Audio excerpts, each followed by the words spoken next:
How this excellent story was written by the same guy who wrote Planet of Giants is beyond me. Welcome to the Time Treadmill. I'm Ron, and these are my sweaty thoughts about Doctor Who.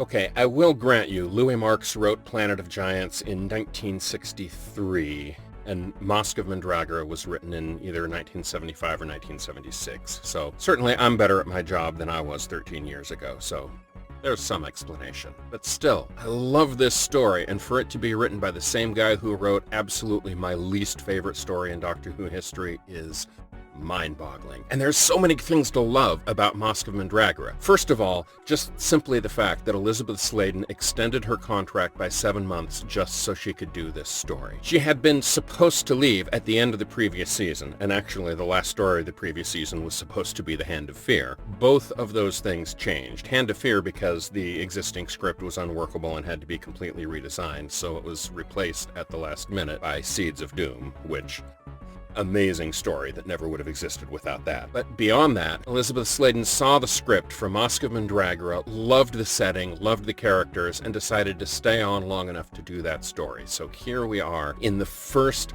Doctor Who historical set outside of the United Kingdom since the Gunfighters, and it's a real corker. First of all, this story features a brand new TARDIS prop, with the original TARDIS having literally fallen to pieces the previous year, and a new one having to be built from scratch. It's also the first story with the secondary TARDIS control room, which I love. It's this gorgeous wood-paneled Victorian control room that's used throughout this season, and really the reason this one was created was again budgetary. The traditional glowy white set was very difficult to construct and put together and expensive to do, whereas this set was very easy to put up and take down. There's no moving time rotor, and so we get this incredible set, which I love. I would love to see a return to this sort of design. And of course the opening and closing credits are different with a slightly new font and just all of these subtle things, but the bottom line is this is just a fantastic story with a little piece of the Mandragora Helix hitching a ride onto the TARDIS and then coming out in 15th century Spain to utilize an ancient Roman religion in order to take over the Earth.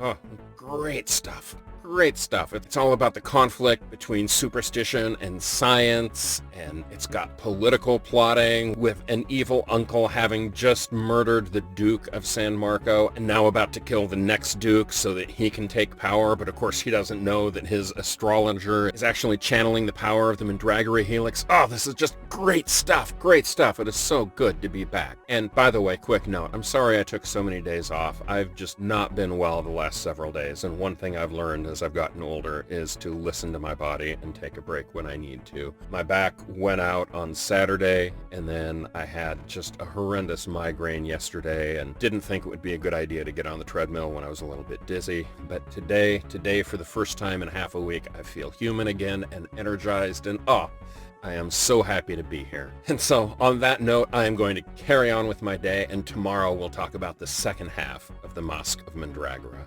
I'll probably talk about Pinnacle books too, because I have to. I'll see you tomorrow.